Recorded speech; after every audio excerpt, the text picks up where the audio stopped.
Hello hello hello भाई, कैसे हो? कैसे हो? कैसे हो? शुरुआत करें हमारा लेक्चर। शुरुआत करें हमारा लेक्चर। मोल कॉन्सेप्ट को डिस्कस कर रहे थे। आज उसका लेक्चर नंबर 2 रहा है। चलो यार, स्टार्ट करते हैं। एक मिनट, कलर को चेंज कर लेंगे।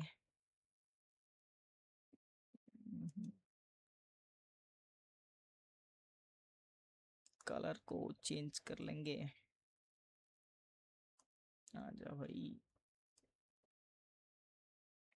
आ गया क्या ब्लैक? चल भाई।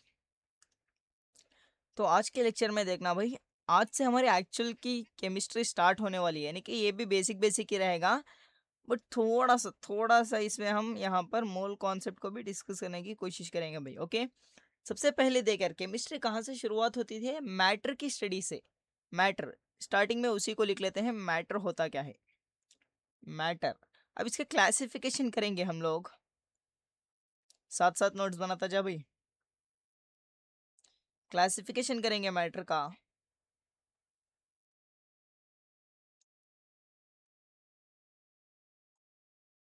कैसे करेंगे क्लासिफिकेशन? देख यार, सबसे पहला हम क्या करेंगे? फिजिकली क्लासिफाई करेंगे। फिजिकली क्लासिफाई करेंगे और यहाँ पर केमिकली क्लासिफाई करेंगे। केमिकली क्लासिफाई करेंगे। फिजिकली तो तू पहले से जानता होगा ना, 3 टाइप के होते हैं मैटर। कौन से? Solid, liquid and gas. Solid, liquid and बेटा गैस। ये 3 चीजें तो बेसिक बेसिक हैं, तेरे को आती होगी, इतना तो मैं उम्मीद कर रहा हूँ। ओके। अगर हम लोग केमिकली क्लासिफाई करें, तो हम लोग लिख सकते हैं प्योर सब्सटेंस। Pure substance. और यहाँ पर इम्प्योर सब्सटेंस या फिर मिक्सचर लिख लेंगे भाई, मिक्सचर। ओके। प्योर में कौन कौन आएंगे भाई? प्योर में कौन कौन आएंगे? एक आ जाएगा तेरा एलिमेंट्स आ जाएंगे। एलिमेंट आ जाएगा। दूसरा तेरा कंपाउंड आ जाएगा भाई, कंपाउंड। कंपाउंड्स आ जाएंगे। ओके। मिक्सचर में भी 2 टाइप के होते हैं। एक होता है तेरा तेरा होमोजीनियस मिक्सचर। Homogeneous mixture. दूसरा होता है तेरा heterogeneous mixture. Heterogeneous mixture. Okay. Heterogeneous mixture. अब एक एक चीज को बारीकी से देखेंगे भाई। सबसे पहले फिजिकली हमने कैसे क्लासिफाई किया? अरे ऊपर का शायद तेरे को दिखाई नहीं दे रहा होगा ना। मिनट भाई। अरे यार। चल यार। फिजिकली कैसे क्लासिफाई किया हमने? यही नहीं होना चाहिए भाई। एक मिनट यार। फिजिकली कैसे क्लासिफाई किया हमने? सबसे पहले पढ़ा हमने सॉलिड। सॉलिड में देखना भाई, सॉलिड में देखना, यहाँ पर क्या होता है? पार्टिकल्स एक दूसरे से बहुत ज्यादा चिपके हुए होते हैं। एक दूसरे से बहुत ज्यादा चिपके हुए होते हैं ऐसे। इस सॉलिड का एक क्रिस्टल ले रहा हूं मैं। ऐसे पार्टिकल्स बहुत ज्यादा डेंसली क्लोजली पैक होते हैं। क्लोजली पैक होते हैं भाई। क्लोजली पैक होते हैं। एक दूसरे से बहुत ज्यादा क्लोजली पैक होते हैं। ओके। क्लोजली पैक होते हैं। दूसरा, इनके पास एक डेफिनेट वॉल्यूम होता है। डेफिनेट वॉल्यूम होता है। एंड इनके पास डेफिनेट शेप भी होता है। डेफिनेट शेप भी होता है। ओके। नेक्स्ट लोग लिक्विड को देखें। लिक्विड में देखा मैं, पार्टिकल थोड़े थोड़े से दूर होते हैं। पार्टिकल थोड़े थोड़े से दूर होते हैं। थोड़े थोड़े से दूर होते हैं। ओके। नेक्स्ट, क्या इनका डेफिनेट वॉल्यूम होता है? क्या डेफिनेट वॉल्यूम तो होता ही है। वॉल्यूम तो डेफिनेट होता है। वॉल्यूम तो डेफिनेट होता है। बट शेप अनडिफाइंड होता है भाई। शेप अनडिफाइंड होता है। किसी भी वेजल में डालो, उस वेजल का शेप ले लेगा ये। ओके। जैसे आपने समझ, इस ऐसे कंटेनर में डाला लिक्विड को तो इसका शेप ले लेगा ये वाली चीज। अगर तूने ऐसे कंटेनर में डाला तो इसका शेप ले लेगा लिक्विड। ओके। अगर तूने कोई भी और सा कंटेनर, समझ ले ऐसा कोई कंटेनर लेकर आ गया, इसमें तूने लिक्विड को डाला तो इसका शेप ले लेगा। ओके। यानी कि यहाँ पर शेप अनडिफाइंड होता है बट वॉल्यूम तो फिक्स होता है। वॉल्यूम तो डिफाइंड होता है। नेक्स्ट हम लोग पढ़ेंगे गैसेस को। गैस के मॉलिक्यूल्स देखना भाई, गैस के मॉलिक्यूल्स ना बहुत ज्यादा दूर होते हैं एक दूसरे से। समझ, एक मॉलिक्यूल यहाँ है, एक मॉलिक्यूल यहाँ रहेगा, एक मॉलिक्यूल यहाँ रहेगा, एक मॉलिक्यूल यहाँ, एक मॉलिक्यूल यहाँ, यानी कि बहुत ज्यादा दूर होते हैं। ओके, क्या इनके पास डेफिनेट वॉल्यूम होता है क्या? No definite volume, no definite volume. And shape भी हमारा क्या होता है वो अनडिफाइंड होता है, शेप भी हमारा क्या होता है अनडिफाइंड होता है। ओके, ना इसके पास परफेक्टली शेप होगा ना परफेक्टली वॉल्यूम होगा। ओके, तीनों चीजें तेरे को क्लियर हो गई होंगी। एग्जाम्पल भी देख ले भाई, इतना छोटा बच्चा तो तू नहीं है, फिर भी एग्जाम्पल भी देख ले। जैसे पेन हो गया तेरा, या फिर तेरी बुक हो गई, या फिर एक पेपर हो गया, या फिर कोई सा भी ले ले भाई, कोई सा भी ले ले, कोई सा भी ले ले। जैसे जैसे जैसे जैसे कोई सा भी ले ले, तू ही एग्जाम्पल लिख ले यहाँ पर। ओके, लिक्विड में अगर हम एग्जांपल लें, सबसे पहले पानी एक लिक्विड हो गया तेरा, मिल्क एक लिक्विड हो गया, ऑयल लिक्विड हो गया, एंड बेटा दारू भी क्या हो गया लिक्विड हो गया, C2H5OH। अल्कोहल भी क्या होगा, एक एथेनॉल, एथेनॉल ले रहा हूँ, ये भी क्या हो गया लिक्विड हो गया। ओके, एक गैसियस की अगर मैं एग्जांपल लूँ, सबसे पहले hydrogen gas, hydrogen gas, nitrogen gas, oxygen gas, carbon dioxide gas, oxygen gas. और भी तो एग्जांपल ले सकता है, और भी तो एग्जांपल ले सकता है। ओके, और भी तो एग्जांपल ले सकता है। हाँ, कुछ चीजें ऐसे होती हैं, जैसे जैसे जैसे वो मैटर है या नहीं वो मुझे बताना भाई। जैसे एग्जांपल देता हूँ तेरे को, लव एंड अफेक्शन मैटर है क्या भाई? नहीं, वो एक फीलिंग है, वो मैटर नहीं हो सकती। मैटर का मतलब क्या होता है, ऐसी कोई भी चीज जिसका एक डेफिनेट मास हो एंड वो जगह को ऑक्यूपाई कर रही है, उसको क्या कहते हैं, मैटर कहते हैं। एंड इसका फिजिकल सेंस बनना चाहिए भाई, फिजिकल सेंस बनना चाहिए। ओके, इतनी चीज तूने लिख ली होगी। नेक्स्ट मेरे साथ साथ लिखता जा भाई। ओके, नेक्स्ट हम लोग केमिकली जब कर रहे थे तो दो चीजें हमने डिफाइन की, एक प्योर सब्सटेंस को, एक इम्प्योर सब्सटेंस यानी कि मिक्सचर को। प्योर सब्सटेंस में मैंने दो चीजें लिखी, एक लिखा मैंने एलिमेंट लिखा। एलिमेंट का, प्योर सब्सटेंस का मतलब देख भाई, सेम टाइप के होंगे, सेम टाइप के होंगे, सेम टाइप के होंगे। मतलब सेम टाइप कैसे भाई, जैसे जैसे जैसे समझ एलिमेंट में क्या होता है, सेम टाइप के ही एटम्स होते हैं, सेम टाइप के एटम्स होते हैं, सेम टाइप के एटम्स होते हैं, उनको हम क्या कहते हैं, एलिमेंट कहते हैं। जैसे समझ, एक मैंने यहाँ पर डब्बा ले लिया, डब्बे में अगर मैंने सिर्फ H2 गैस ही भर दी, हाइड्रोजन गैस ही भर दी, हाइड्रोजन गैस ही भर दी, हाइड्रोजन गैस भी भर दी, यानी कि सेम टाइप के आइटम है ना भाई, सेम टाइप के आइटम है, तो उनको हम लोग क्या कहेंगे भाई, एलिमेंट कह देंगे। उनको हम लोग क्या कह देंगे, एलिमेंट कह देंगे। अगर सेम टाइप के आइटम है तो उन लोगों को हम क्या कहते हैं, एलिमेंट कह देंगे। Okay okay okay, next next हमारे पास क्या आता था भाई, एलिमेंट के बाद हमारे पास आता था कंपाउंड। कंपाउंड में देख भाई, सेम टाइप के मॉलिक्यूल होंगे, सेम टाइप के मॉलिक्यूल्स होंगे, सेम टाइप के मॉलिक्यूल्स होंगे। अब मॉलिक्यूल्स क्या होता है, मॉलिक्यूल्स क्या होता है, मॉलिक्यूल होता है टू और टू और मोर देन टाइप के एटम का कॉम्बिनेशन, एटम्स का एटम्स का कॉम्बिनेशन को हम लोग क्या कहते हैं, मॉलिक्यूल्स कहते हैं भाई, मॉलिक्यूल्स कहते हैं। जैसे जैसे जैसे एग्जांपल ले ले भाई, एग्जांपल ले ले।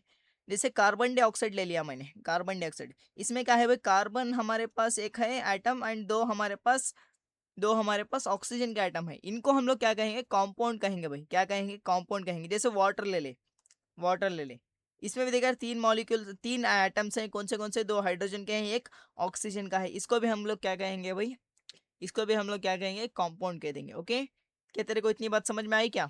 ओके, नेक्स्ट हम लोगों ने मिक्सचर में दो टाइप के मिक्सचर देखे थे, साथ साथ नोट्स बनाता जा भाई। मिक्सचर में हमने दो टाइप के देखे थे, एक होमोजीनियस मिक्सचर, एक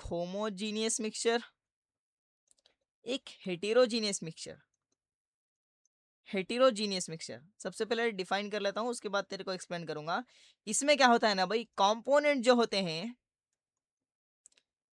इसमें जो होता है ना तेरे, कंपोनेंट जो होते हैं भाई, वो इक्वली डिस्ट्रीब्यूट होते हैं, यूनिफॉर्मली डिस्ट्रीब्यूट होते हैं। कंपोनेंट जो तेरे यूनिफॉर्मली डिस्ट्रीब्यूट होते हैं, यूनिफॉर्मली का मतलब इक्वल अमाउंट में, इक्वल अमाउंट भी नहीं कह रहा हूं मैं, इक्वल कंसंट्रेशन, इक्वल रेशियो में डिवाइड होते हैं, यूनिफॉर्मली डिस्ट्रीब्यूट होते हैं, डिस्ट्रीब्यूट होते हैं। इसमें कंपोनेंट जो होते हैं, कंपोनेंट जो होते हैं नॉन यूनिफॉर्म, यानी कि यूनिफॉर्मली डिस्ट्रीब्यूट नहीं होते, नॉन यूनिफॉर्म डिस्ट्रीब्यूट होते हैं भाई, डिस्ट्रीब्यूट। अब जैसे एग्जांपल दे यार, अगर मैंने सपोज यहाँ पर एक बीकर ले लिया, समझ यार, समझ, मैंने ऐसा एक बीकर ले लिया यहाँ पर, और मैंने इसमें क्या कर दिया ना, पानी भर दिया, यहाँ तक मैंने पानी भर दिया, ओके, यहाँ तक मैंने पानी भर दिया भाई। पानी में मैंने क्या ऐड कर दिया भाई, शुगर ऐड कर दिया, पानी में मैंने शुगर ऐड कर दिया। 5 मिनट तक इसको अच्छे से डिसॉल्व करने के बाद मैं क्या कर रहा हूँ, यहाँ का पानी उठा रहा हूँ, यहाँ का इतना पानी उठा रहा हूँ और इसे लैब में टेस्ट कर रहा हूँ, लैब में टेस्ट कर रहा हूँ। फॉर एग्जाम्पल सपोज मुझे डाटा मिला, यहाँ पर पानी की कंसेंट्रेशन 90% है, सपोज ये डाटा एग्जाम्पल के लिए ले रहा हूँ समझाने के लिए, और शुगर की कंसेंट्रेशन समझ लेते हैं 10% है, 10% है, ओके। अगर मैंने पानी का जो टुकड़ा था यहाँ से उठाया और इसको लैब में टेस्ट किया, तब भी मुझे सेम रिजल्ट देखने को मिलेगा। अगर मैंने पानी को यहाँ से उठाया तब मैंने लैब में टेस्ट किया, तो मुझे तब भी सेम रिजल्ट देखने को मिलेगा। अगर मैंने पानी को यहाँ से उठाया तब मैंने लैब में टेस्ट किया, तब भी मुझे सेम डाटा देखने को मिलेगा। यानी कि पानी एंड शुगर दोनों एक साथ यूनिफॉर्मली डिस्ट्रीब्यूट होंगे। जितने शुगर के पार्टिकल्स यहाँ पर होंगे उतने ही शुगर के पार्टिकल्स यहाँ पर होंगे, जितने शुगर के पार्टिकल्स यहाँ पर होंगे उतने ही शुगर के पार्टिकल यहाँ पर होंगे। यानी कि शुगर की concentration all over the solution, हर जगह के सोल्यूशन में तेरी शुगर की कंसंट्रेशन हमेशा कांस्टेंट रहेगी, यूनिफॉर्मली डिस्ट्रीब्यूटेड रहेगी। ऐसे सोल्यूशन को हम लोग क्या कह देते हैं, होमोजीनियस मिक्सचर कहते हैं, होमोजीनियस मिक्सचर कहते हैं, ओके। हेटेरोजीनियस इसका उल्टा है भाई, हेटेरोजीनियस इसका उल्टा है, यानी कि तो अगर चेंज कर रहा है अपनी पोजीशन को, समझ, जैसे इसके एग्जांपल लेता हूं मैं, समझ, यहाँ तक मैंने पानी भरा और इसमें मैंने भाई सैंड डाल दिया, सैंड या फिर सॉइल के पार्टिकल्स डाल दिया, ओके। समझ, ये यहाँ पर नीचे जाकर क्या हो जाएंगे, सेटल डाउन हो जाएंगे, नीचे जाकर सेटल डाउन हो जाएंगे, ओके।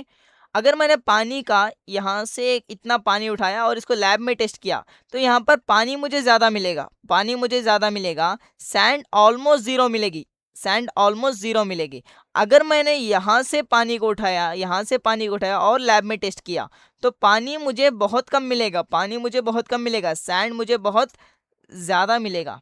तो बात को समझ, यहाँ पर अगर मैंने पानी का ऊपर से कोई हिस्सा उठाया और लैब में टेस्ट किया तो मुझे पानी ज़्यादा मिल रहा है, नीचे का उठाया तो सैंड ज़्यादा मिल रहा है। यानी कि सैंड की कॉन्सेंट्रेशन की बात करें, सैंड की कॉन्सेंट्रेशन नीचे बहुत ज़्यादा है, ऊपर बहुत कम है, यानी कि नॉन यूनिफॉर्मली डिस्ट्रीब्यूटेड है।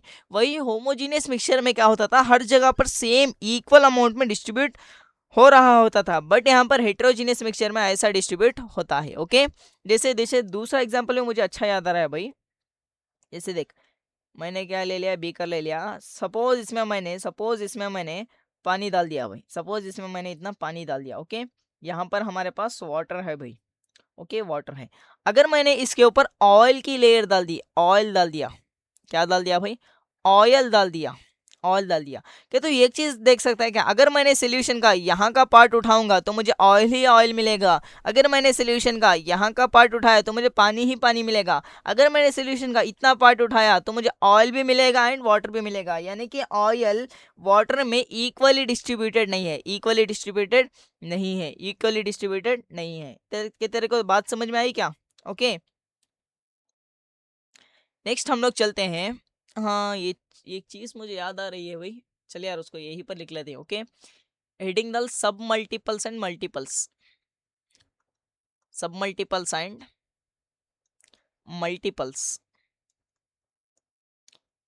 ऑल तो फिजिक्स में भी पढ़ रखा होगा तूने ये, देख यार, देख यार 10⁻⁻1 को क्या कहते हैं, डेसी कहते हैं, डेसी। सिंबल क्या हो जाएगा, स्मॉल डी हो जाएगा, ओके।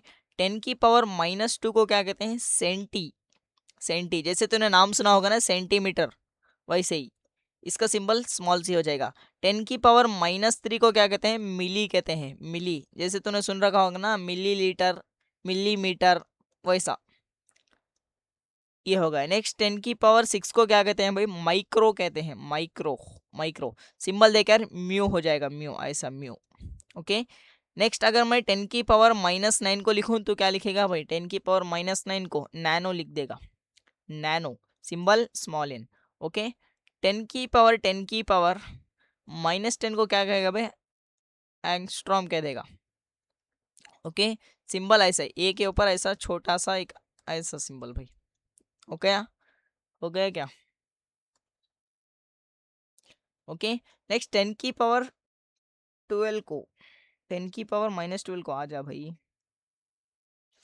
10⁻−12 को क्या कह देगा तू, पी को कह देगा, पी को symbol small P. Okay, next अगर मैं ये सारे के सारे हमारे माइनस में पावर थे, अगर मैंने प्लस में पावर ले लिया, जैसे 10⁻1 ले लिया, इसको हम लोग क्या कहेंगे, डेका कहेंगे, सिंबल कैपिटल डी, क्योंकि डेसी के लिए स्मॉल डी यूज हो रहा है, डेका कह देंगे। ओके, या फिर इसका सिंबल ऐसे भी लिखा जाता है भाई, ऐसे लिख ले बेटर होगा, डी ए लिख ले, डी ए लिख ले भाई, आजा भाई, Deka symbol D A.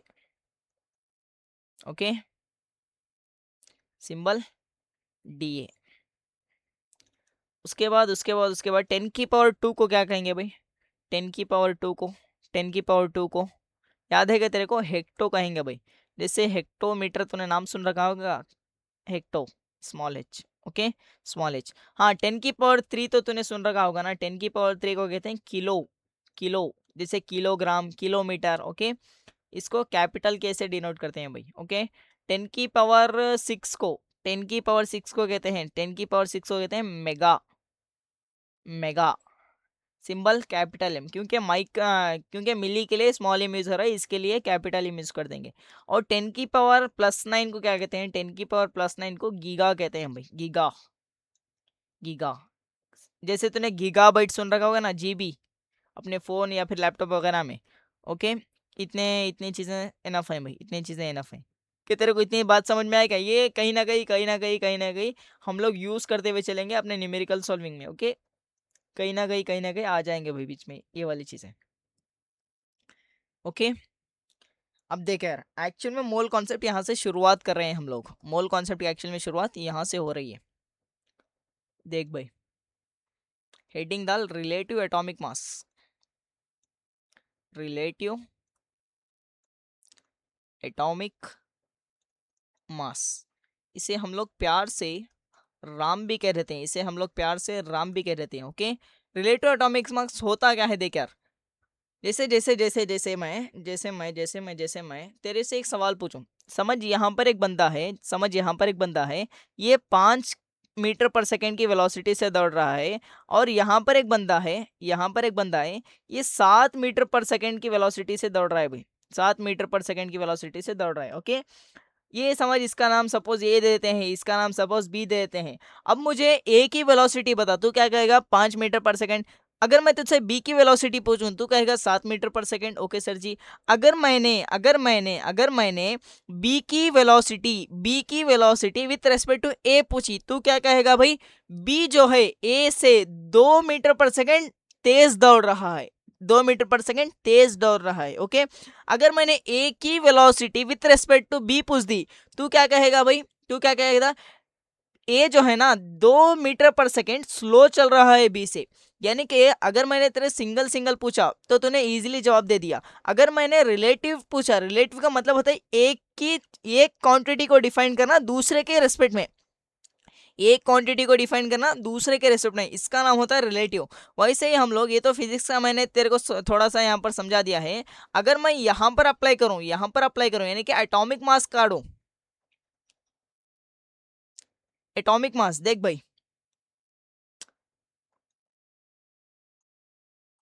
Atomic mass यानी कि एक का एटॉमिक मास काटेंगे दूसरे के कंपैरिजन में, अब वो दूसरा एलिमेंट कौन सा होगा भाई, हमारे केस में कार्बन होगा भाई, हमारे केस में कार्बन होगा। यानी कि डिफाइन कैसे करेंगे इसको, डिफाइन कैसे करेंगे, सबसे पहले रिलेटिव तो तेरे को समझ में आया ना, यानी कि हम लोग यहाँ पर रेशियो लेने वाले हैं, एक का एटॉमिक मास दूसरे के रेस्पेक्ट में, एक का एटॉमिक मास दूसरे के रेस्पेक्ट में। ओके, रेशियो तो आएगा ही आएगा, क्लियर है ना इतनी बात। देख यार, रिलेटिव एटॉमिक मास को यानी कि राम को हम लोग कैसे डिफाइन करेंगे, मास ऑफ एटॉमिक मास कर रहे हैं ना, mass of one atom of the substance, जिस सब्सटेंस का हम लोग मास काटना चाहते हैं उसके एक एटम का mass divided by 1/12 of the mass of C12 carbon atom, C12 carbon atom. अब यहाँ पर मैं 2 से 3 अजम्पशन लेने को तेरे को कहूंगा। देख यार, C12 को तो सी एटम ही मान लिया अभी फिलहाल के लिए। सी एटम का मतलब कार्बन एटम, सी एटम का मतलब कार्बन एटम। C12 जो लिखा हुआ है ना उसको भूल जा, सिर्फ यहाँ पर कार्बन ही अज्यूम कर ले। ओके, कार्बन ही अज्यूम कर ले। सबसे पहले मैं तेरे को एक चीज समझा देता हूँ। समझ, ये हमारे पास एटम होता है, एटम के बीचों बीच में क्या होता था भाई, न्यूक्लियस होता था, न्यूक्लियस होता था। ओके, और यहाँ पर क्या होते थे भाई, शेल्स होते थे। यहाँ पर क्या होते थे भाई, शेल्स होते थे। ओके सर जी, शेल्स में क्या घूम रहे होते थे भाई, इलेक्ट्रॉन्स घूम रहे होते हैं। शेल्स में क्या घूम रहे होते हैं, इलेक्ट्रॉन घूम रहे होते हैं। ओके सर जी, न्यूक्लियस में क्या होते हैं, 2 टाइप के पार्टिकल्स होते हैं, एक होगा तेरा प्रोटॉन, एक होगा न्यूट्रॉन। इन दोनों को मिलाकर अगर ये न्यूक्लियस में रहते हैं तो इन दोनों को मिलाकर हम कहेंगे न्यूक्लियॉन्स कहेंगे भाई।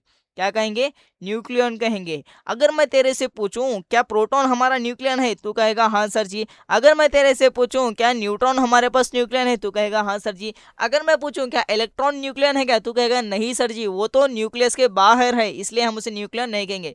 न्यूक्लियन में कौन कौन आएगा भाई, एक हमारे पास प्रोटॉन आएगा, एक हमारे पास न्यूट्रॉन आएगा। इतने बात तेरे को समझ में आ गई। और दूसरा भी यहाँ पर तेरे को केस एक्सप्लेन करता हूँ। समझ, यहाँ पर तूने एक वेइंग मशीन लेकर रखी है, वेइंग मशीन ले ली, और इसके ऊपर तू क्या कर रहा है, यहाँ पर एक राइस का पैकेट रखा हुआ है, 25 kg राइस, 25 kg राइस रखा हुआ है। 2 kg नहीं भाई, 25 kg है।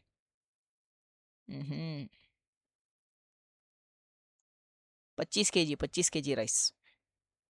आजा रे, आजा रे, आजा। लैग नहीं करना है तेरे को आज की क्लास में। 25 kg राइस रखा हुआ है, तो वेइंग मशीन की रीडिंग क्या दिखाएगी तेरे को, 25 kg दिखाएगी, 25 kg दिखाएगी, 25 kg दिखाएगी। इसमें तो कोई शक वाली बात नहीं है ना। हाँ सर जी, अगर मैंने इसमें से 2 दाने राइस के निकाल लिए तब भी हमारी वेइंग मशीन क्या दिखाएगी, 25 ही दिखाएगी। अगर मैंने 4 दाने एक्स्ट्रा ऐड कर दिए तब भी मेरी क्या दिखाएगी रीडिंग, 25 किलोग्राम ही दिखाएगी। अगर मैंने यहाँ से 5-6 दाने निकाल लिए, ओके, राइस के दाने निकाल लिए, तो यहाँ पर रीडिंग क्या दिखाएगी, तब भी तेरे पास 25 दिखाएगी। ऐसा क्यों हो रहा है, क्यों, इन पार्टिकल्स का मास नहीं है क्या, जो मैंने यहाँ से 2 से 4 दाने काटे, इनका मास नहीं क्या, इनका मास तो है, बट द कंडीशन इज कि 25 kg राइस के मुकाबले में इनका मास को हम नेग्लेक्ट कर सकते हैं। 25 kg राइस के मुकाबले में इनके मास को हम लोग क्या कर सकते हैं, नेग्लेक्ट कर सकते हैं भाई, नेग्लेक्ट कर सकते हैं। इसीलिए हमारे पास वेइंग मशीन में हमारे पास 25 kg रीडिंग दिखा रहा था। वैसे ही सेम चीज, इसको इरेज कर लेंगे। अगर मैं दूसरी वेइंग मशीन लाऊं एटम के वजन को मेजर करने के लिए, एटम के वजन को मेजर करने के लिए, एटम के वेट को मेजर करने के लिए, समझ, मैंने यहाँ पर एक एटम रखा है, इतू सा एटम रख रखा है। समझ एटम रख रखा है यहाँ पर। समझ, ये एटम ऑक्सीजन का मान लेते हैं, ऑक्सीजन में कितने होते हैं भाई, कितने होते हैं न्यूट्रॉन, कितने होते हैं भाई, न्यूट्रॉन 8 होते हैं। प्रोटॉन कितने होते हैं, 8 होते हैं। इलेक्ट्रॉन कितने होते हैं, 8 होते हैं। तो ये वेइंग मशीन मेरे को क्या दिखाएगी, ये वेइंग मशीन मेरे को 16U दिखाएगी भाई। यू क्या है तुझे थोड़ी देर बाद समझ में आ जाएगा, लेकिन 16 दिखाएगी। मेरा अब सवाल है, क्या इसका मास नहीं है क्या, हाँ सर जी इसका भी मास है। क्या प्रोटॉन का मास नहीं, क्या प्रोटॉन का भी मास है। क्या इलेक्ट्रॉन का मास नहीं, क्या इलेक्ट्रॉन का भी मास है। बट द वेइंग मशीन किसका मास दिखा रही है भाई, न्यूक्लियॉन्स का मास दिखा रही है, न्यूक्लियॉन का मास दिखा रही है। ऐसा क्यों हो रहा है, बात को समझ यहाँ पर। क्योंकि न्यूट्रॉन एंड प्रोटॉन यानी कि न्यूक्लियॉन के मास के कंपैरिजन में हम लोग इलेक्ट्रॉन के मास को इग्नोर कर देते हैं, क्योंकि बहुत बहुत बहुत बहुत बहुत बहुत बहुत छोटा होता है इलेक्ट्रॉन का मास कंपेयर टू न्यूक्लियॉन्स। इलेक्ट्रॉन का मास छोटा होता है, इसलिए हम लोग उसको इग्नोर करते हैं। तो वेइंग मशीन में हमें रीडिंग क्या दिखाएगी अभी, टोटल न्यूक्लियॉन का मास दिखाएगी, टोटल न्यूक्लियॉन्स का मास दिखाएगी, ओके। टोटल न्यूक्लियन का मास दिखाएगी। जैसे कितने न्यूट्रॉन थे भाई, 8 न्यूट्रॉन थे, 8 प्रोटॉन थे, यानी कि टोटल न्यूक्लियन कितने हो गए, 16 हो गए, तो 16 दिखाएगी। यू क्या है भाई, थोड़ी देर में तेरे को पता चलेगा। यू होता है एक न्यूक्लियन का मास, एक न्यूक्लियन का मास। क्या तेरे को इतनी बात समझ में आई क्या, क्यों हम लोग इलेक्ट्रॉन के मास को इग्नोर कर रहे हैं? क्योंकि न्यूक्लियन के कंपैरिजन में उसका मास बहुत बहुत ज्यादा कम होता है, इसलिए हम उसको कंसिडर करने नहीं वाले हैं। जैसे राइस का मैंने दिखाया ना, 1 से 2 दाने हम लोग काट भी लेना, कोई भी फर्क नहीं पड़ेगा, ओके। क्योंकि राइस के कंपैरिजन में वो 2-3 दानों का मास बहुत ज्यादा कम था, ओके। ऐसा मत समझ लेना कि इलेक्ट्रॉन का मास नहीं होता, मास तो होता ही है, but the condition is nucleon के मास के कंपैरिजन में बहुत ज्यादा छोटा होता है, ओके। और एक एग्जांपल ले लेता हूं, देख यार, और एक एग्जांपल ले लेता हूं, देख यार, और एक एग्जांपल, 3 एग्जांपल ले रहा हूं भाई, देख। जैसे समझ हमने एक वेइंग मशीन ले लिया, हमने एक वेइंग मशीन ले लिया, ओके। समझ हमने यहाँ पर एप्पल रख दिया भाई। कैसा होता है भाई एप्पल, अरे एप्पल की जगह हार्ट आ रहा है भाई, ऐसा होता है क्या एप्पल? चल यार, ये वाला एप्पल है, ये वाला एप्पल है, समझ लेते हैं ऐसे ही, ओके। समझ, एक एप्पल का मास, एक एप्पल का मास, एक एप्पल का मास 200 ग्राम मान लेंगे, 200 ग्राम मान लेंगे। तो टोटल टोटल मैंने 3 एप्पल रख रखे हैं ना, तो यहाँ पर रीडिंग क्या दिखाएगी, 600 ग्राम दिखाएगी, 600 ग्राम दिखाएगी। अगर मैं तेरे से पूछूं 600 ग्राम क्यों दिखाएगी, तू कहेगा सर जी इतनी छोटी सी बात है।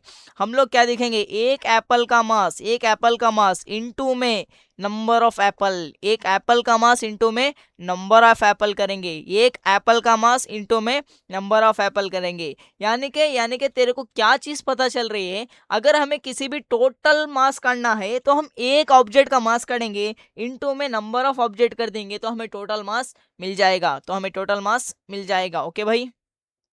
ये तेरे को इतनी बात समझ में आई क्या? अब देख यार, अब देख यार, सेम चीज मैं यहाँ पर करने वाला हूँ। अभी इसको तो तू इग्नोर ही कर दे, इग्नोर का मतलब अज्यूम कर ले भाई कि ये सिर्फ कार्बन आइटम है, C12 तेरे को कुछ भी पता नहीं है, टेंशन नहीं है। बट डिफाइन कैसे करेंगे, the ratio of mass of one atom of that substance divided by 1/12 of mass of carbon atom, mass of carbon atom, okay. अब जैसे मैं मास ऑफ वन एटम लिख रहा हूँ, एटम का मास कैसे लिया जाता है, मैंने कहा कि न्यूक्लियन का मास लिया जाता है, इलेक्ट्रॉन के मास को नेग्लेक्ट कर देते हैं, okay. Mass of one atom को मैं क्या लिखूंगा, mass of total nucleons, total nucleons in atom of that substance, in atom of that substance, okay, okay okay okay. Next लोग, नेक्स्ट यहाँ पर देख, इसको भी सेम चीज हम वैसे ही करेंगे, देख यार, इसको भी सेम चीज वैसे करेंगे। 1/12 तो वैसा ही, ये सिर्फ एक कांस्टेंट नंबर लिया गया है, okay. Mass of carbon atom को कैसे लिखेंगे भाई, मास ऑफ कार्बन में कितने न्यूक्लियन होते हैं भाई, 12 न्यूक्लियंस होते हैं, क्योंकि 6 प्रोटॉन और 6 न्यूट्रॉन मिलाकर 12 न्यूक्लियंस करेंगे, 12 न्यूक्लियंस करेंगे। अब जैसे मैंने तेरे को सेब वाला एप्पल वाला एग्जांपल दिया था ना, सेम वही एग्जांपल यहाँ पर भी चिपकाने वाला हूँ, देख यार। टोटल मास को कैसे लिखाया जा सकता है भाई, टोटल मास को कैसे लिखेंगे, टोटल मास को कैसे लिखेंगे, मास ऑफ वन न्यूक्लियन, एक न्यूक्लियन का मास इनटू में टोटल न्यूक्लियंस, इनटू में number of nucleon, total number of nucleons, okay, total number of nucleons, okay. यहां पर 1/12 है, यहां पर भी सेम फंडा लगा, mass of one nucleon, mass of one nucleon, one nucleon into में नंबर ऑफ न्यूक्लियन कितने हैं भाई, 12 हैं, ओके। 12 से 12 कटेगा, मास ऑफ वन न्यूक्लियन से मास ऑफ वन न्यूक्लियन कटेगा, यानी कि तुझे रिलेटिव एटॉमिक मास क्या मिलेगा भाई, टोटल नंबर ऑफ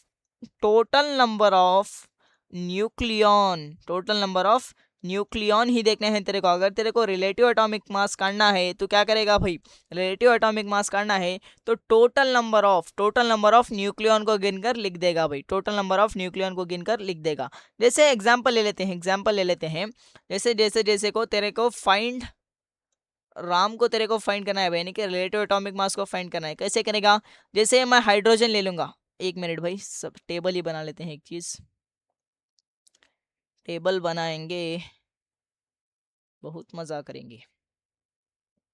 क्या मेरी बातें तेरे को समझ में आ रही है क्या? ओके,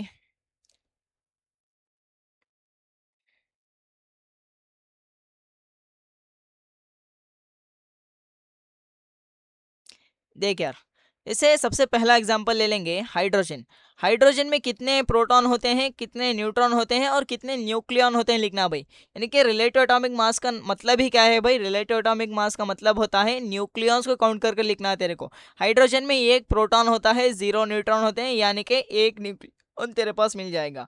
अगर मैं यहाँ पर हीलियम ले लूँ, हीलियम ले लो, सर जी दो प्रोटॉन होते हैं, दो न्यूट्रॉन होते हैं, यानी कि 4 मिल जाएगा तेरे को राम। ओके, नेक्स्ट अगर मैं तेरे पास ऑक्सीजन का पूछ लूँ, ऑक्सीजन का क्या कहेगा भाई, 6 नहीं भाई 8 होते हैं, 8 प्रोटॉन होते हैं, 8 न्यूट्रॉन होते हैं, टोटल कितना हो जाएगा, 16 रिलेटिव एटॉमिक मास हो जाएगा। ओके, अगर मैं तेरे से कार्बन का पूछूं तो 6 6 12 हो जाएगा। ओके सर जी, अगर मैं तेरे पास यहाँ पर सोडियम का पूछूं तो क्या कहेगा भाई, सोडियम का पूछूं तो क्या कहेगा भाई, 11 होते हैं, ये वाली चीज 12 होते हैं, ये वाली चीज तेरे पास 23 हो जाएगी। क्या तेरे को इतनी बात समझ में गई? ऐसे ही तू बाकी की चीजें कंटिन्यू कर सकता है भाई, बाकी की चीजें तू कंटिन्यू कर सकता है। वैसे लास्ट लेक्चर में मैं तेरे को यही होमवर्क दिया था भाई, जैसे तेरे को मास नंबर काट कराना है और एटॉमिक नंबर काट कराना है। ओके, जैसे आगे मैं बात करूँ, चल यार, एटॉमिक मास यूनिट हेडिंग डाल, एटॉमिक भाई, atomic, atomic mass unit, atomic mass unit. Sir ji होता क्या है एटॉमिक मास यूनिट, ऐसे लिखते हैं भाई, ये एम यू। ओके, इसका दूसरा नाम होता है यूनिफाइड मास, यूनिफाइड मास, इसी का नाम यूनिफाइड मास, इसको ऐसे यू से रिप्रेजेंट करेंगे। इसका दूसरा भी नाम होता है डाल्टन भी कहते हैं भाई, डाल्टन, डीए कह देंगे। ओके, तीन तीन नाम होते हैं, जनरली एएमयू यूज करेंगे या फिर मोस्टली मोस्टली क्या यूज करेंगे भाई, यही यूनिफाइड मास ही ज्यादातर यूज किया जाता है, यूनिफाइड मास ही ज्यादातर यूज किया जाता है भाई। ओके, ये चीज होती क्या है, देख भाई ये चीज होती क्या है, फर्स्ट इसकी वैल्यू लिख लेंगे या फिर डायरेक्टली डिफाइन ही कर लेता हूँ। एएमयू का मतलब होता है मास ऑफ वन न्यूक्लियॉन। एक न्यूक्लियॉन का मास कितना होता है भाई, एक एएमयू होता है। वन न्यूक्लियॉन के मास को हम लोग क्या कह देंगे, एएमयू कह देंगे। अब इसकी वैल्यू होती क्या है भाई, जैसे 1 amu is equal to 1 u, is equal to क्या निकल के आएगा तेरे पास, एक न्यूक्लियन का मास, यानी कि एक प्रोटॉन का मास और एक न्यूट्रॉन का मास। तो ये इसकी वैल्यू निकल कर आती है तेरे पास, कैलकुलेशन करने के बाद 1.66 इंटू 10 की पावर -24 ग्राम, -24 ग्राम। अगर मैं इसको केजी में लिखने की कोशिश करूं, केजी में, जैसे देख यार, 1 U = 1.66 इंटू में 10 की पावर -24। अगर मैं इसको केजी में लिखूं, ये वाली चीज तो ग्राम में हो गई, अगर मैं इसको केजी में लिखूं तो 1.66 इंटू 10 की पावर -27, -27 केजी निकल के आ जाएगी, -27 केजी निकल गई। क्या तेरे को इतनी बात समझ में आई क्या? यानी कि ये वैल्यू दिखा क्या रही है मेरे को, एक प्रोटॉन का मास या फिर एक न्यूट्रॉन का मास, यानी कि हम लोग कुल मिलाकर कह सकते हैं एक न्यूक्लियन का मास दिखा रही है, एक न्यूक्लियन का मास दिखा रही है। ओके, वैल्यू को तेरे को याद रखना है भाई।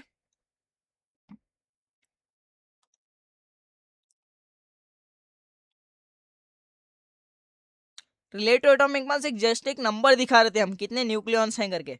ओके, अब तेरे को देख दो चीजें और बताऊंगा मैं, जिसे यू की वैल्यू तो तेरे को पता चली। अगर मैं 1/u करूं, यानी कि 1/1.66 इंटू 10 की पावर -24 करूं, तो ये तेरे पास वैल्यू निकल के आ जाएगी 6.022 इंटू 10 की पावर +23 निकल के आ जाएगी, 10 की पावर +23 निकल के आ जाएगी। और इसी को हम लोग क्या कह देते हैं, एवोगैड्रो नंबर कहते हैं, इसी को एवोगैड्रो नंबर। इसका रिप्रेजेंटेशन ऐसा होता है भाई, capital L, capital N, and यहाँ पर छोटा छोटा सा ए डाल देंगे। ओके, ऐसे रिप्रेजेंटेशन करते हैं भाई, इसको कहते हैं Avogadro number. Okay, Avogadro number कहते हैं। तो इतनी तेरे को बात समझ में आई, यानी कि हम लोग यहाँ पर एक चीज लिख सकते हैं, 1/u इज इक्वल टू अरे यार,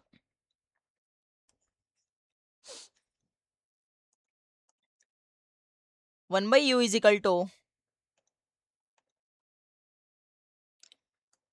अरे अरे अरे अरे अरे,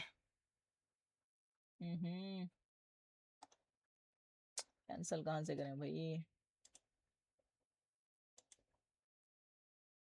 ओके, सही होगा क्या? 1/u को क्या लिखेंगे भाई? 1/u की जगह पर हम लिख सकते हैं Na, यानी कि Na क्या है भाई? सोडियम नहीं है, Na है हमारे पास एवोगैड्रो नंबर। इसी का नाम क्या होता है? Avogadro number, Avogadro number. Okay, इसको एवोगैड्रो नंबर कह देते हैं। ओके, अब तेरे को मैं सिंपल सी चीज पूछूं, अगर मैं तेरे को एटॉमिक मास पूछूं, एटॉमिक मास, तू क्या लिखेगा भाई? अगर मैं तेरे को एटॉमिक मास पूछूं, एटॉमिक मास का मतलब एक एटम का मास, एक एटम का मास, तू कैसे लिखेगा भाई? Atomic mass is equal to, atomic mass is equal to relative atomic mass into में यू कर देगा भाई, इनटू में 1u कर देगा। क्यों क्यों क्यों करेगा? देख यार, इसका मतलब क्या होता है? टोटल न्यूक्लियॉन्स निकाल कर देता है। इसका क्या होता है? टोटल न्यूक्लियॉन्स निकाल कर देता है। ओके, इसका काम क्या होता है? एक न्यूक्लियन का मास, 1 न्यूक्लियन का मास होता है। 1 न्यूक्लियन का मास, जैसे एप्पल वाली स्टोरी याद कर, मैंने कहा था 1 न्यूक्लियन का मास। जैसे जैसे एग्जांपल दूं, टोटल एप्पल का मास कैसे निकल के आया था मुझे? टोटल एप्पल्स कितने हैं, टोटल एप्पल्स कितने हैं और एक एप्पल का वेट कितना है, एक एप्पल का वेट कितना है, टोटल एप्पल्स कितने हैं और एक एप्पल का वेट कितना है, ऐसे मिला था। तो एटॉमिक मास को ऐसे ही डिफाइन करेंगे कि रिलेटिव एटॉमिक मास काढो और उसे यू से मल्टीप्लाई कर दो, तो हमें क्या मिलेगा भाई? एटॉमिक मास मिलकर निकल के आ जाएगा, एटॉमिक मास निकल के आ जाएगा। ओके, जैसे एग्जाम्पल ले लेते हैं, चल यार एग्जाम्पल से लेते हैं, एग्जाम्पल लेते हैं, जैसे हाइड्रोजन, हाइड्रोजन के एक एटम का मास बता भाई, तो कितने न्यूक्लियन होते हैं? 1 होते हैं। यू से मल्टीप्लाई कर देंगे तो कितना निकल के आएगा तेरे पास? ये चीज देखकर यू के रेस्पेक्ट में 1u निकल कर आ रही है। अगर तुझे ग्राम में बोलना है तो क्या लिखेगा? 1 इंटू 1 यू की वैल्यू लिखना पड़ेगा भाई, 1.66 इंटू 10⁻24 ग्राम हो जाएगा। अगर केजी में करना है तो और कंटिन्यू करेगा। ओके, अगर अगर अगर मुझे कार्बन का वेट निकाल के बता, कार्बन का मास, यानी कि कार्बन में टोटल न्यूक्लियॉन्स कितने होते हैं भाई? टोटल न्यूक्लियॉन्स कितने होते हैं, यानी कि रिलेटिव एटॉमिक मास 12 होता है सर जी। ओके सर जी। नेक्स्ट, अगर मैं तेरे से यू को मल्टीप्लाई करने को कहूंगा तो क्या कहेगा? ये यू के रेस्पेक्ट में हो गया। अगर मुझे ग्राम में निकालना है तो हम लोग क्या लिखेंगे? 12 इंटू 1.66 इंटू 10⁻24 ग्राम लिख देंगे। ओके सर जी। अगर मैं तेरे से चले लिखा ही देता हूँ तेरे को, दिखा देता हूँ। जैसे हीलियम का, हीलियम का कितना होता है वो? रिलेटिव एटॉमिक मास होता है 4 होता है।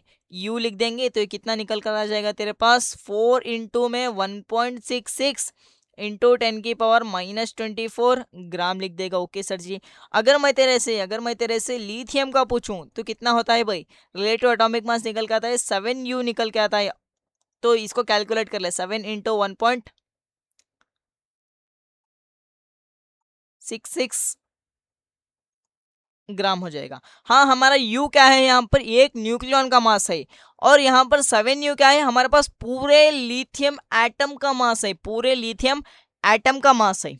ओके, नेक्स्ट, अगर मैं तेरे से बेरिलियम का पूछूं, बेरिलियम का पूछूं तो रिलेटिव एटॉमिक मास 9 होता है। यू से मल्टीप्लाई कर देगा तो ये निकाल ले भाई, 9 इंटू 1.66 इतना निकल के आ जाएगा तेरे पास। अगर मैं तेरे से बोरॉन का पूछूं, बोरॉन का पूछूं तो ये कितना होता है भाई? 11 होता है, 11 यू कर देगा। ओके, अगर मैं तेरे से कार्बन का पूछूं, कार्बन का छोड़ यार, कार्ड रखे हैं, कार्बन के बाद आता है हमारे पास नाइट्रोजन का पूछूं। अगर मैं तेरे से नाइट्रोजन का पूछूं तो कहेगा 14 होता है रिलेटिव एटॉमिक मास और फिर उसे यू से मल्टीप्लाई कर देंगे। ओके सर जी। अगर मैं ऑक्सीजन का पूछूं तो राम कितना होता है भाई? 16 होता है। उसे यू से मल्टीप्लाई कर दे, तेरे पास एटॉमिक मास निकल के आ जाएगा। यू से मल्टीप्लाई कर लिखना है भाई तेरे को यहाँ पर सब सब चीजों में। ओके, अगर मैं तेरे से ऑक्सीजन के बाद, ऑक्सीजन के बाद फ्लोरीन का निकालूं, फ्लोरीन का निकालने के लिए बोलूं, फ्लोरीन का निकालने के लिए बोलूं तो क्या कहेगा? फ्लोरीन का सर जी, फ्लोरीन का सर जी, तू क्या कहेगा? कितने होते हैं भाई, कितने होते हैं फ्लोरीन में? 19 होते हैं, 19 यू कर देगा और इसको ग्राम में कन्वर्ट कर ले। ओके, अगर मैं तेरे से इसके बाद नियॉन का पूछूं, नियॉन का पूछूं तो कहेगा 20 होते हैं। यू से मल्टीप्लाई कर देगा तो एटॉमिक मास मिल जाएगा। ओके सर जी। अगर मैं यहाँ पर सोडियम का पूछूं तो कहेगा राम तो हमारा 23 निकल कर आएगा, यू से मल्टीप्लाई करेंगे तो सारी चीज़ें निकल कर आ जाएंगी। अगर मैं तुझसे मैग्नीशियम का पूछूं तो कहेगा सर जी ये तो बहुत आसान है, 24 हो जाएगा। 24U, इसको ग्राम में कन्वर्ट कर ले भाई। अगर मैं तेरे से मैग्नीशियम के बाद एल्यूमिनियम का पूछूं तो कहेगा सर जी 27 हो जाएगा, यू से मल्टीप्लाई कर लेंगे। अगर मैं तेरे से सिलिकॉन का पूछूं, वैसे तो ये जनरल क्वेश्चन में यूज नहीं होता है, फिर भी पूछ लूं तो कितना हो जाएगा, 29U हो जाएगा। ओके सर जी। अगर मैं फॉस्फोरस का पूछूं तो ये तेरा 31 होता है राम, और ये यू से मल्टीप्लाई कर देगा। अगर मैं तेरे से सल्फर का पूछूं तो कहेगा 32 होता है, यू से मल्टीप्लाई कर ले, एटॉमिक मास मिल जाएगा। सल्फर का इंपॉर्टेंट है भाई। अगर मैं क्लोरीन का पूछूं, ये यहाँ तक मुझे आना था भाई, इसलिए मैं तेरे पास पूरे लिखा रहा हूँ।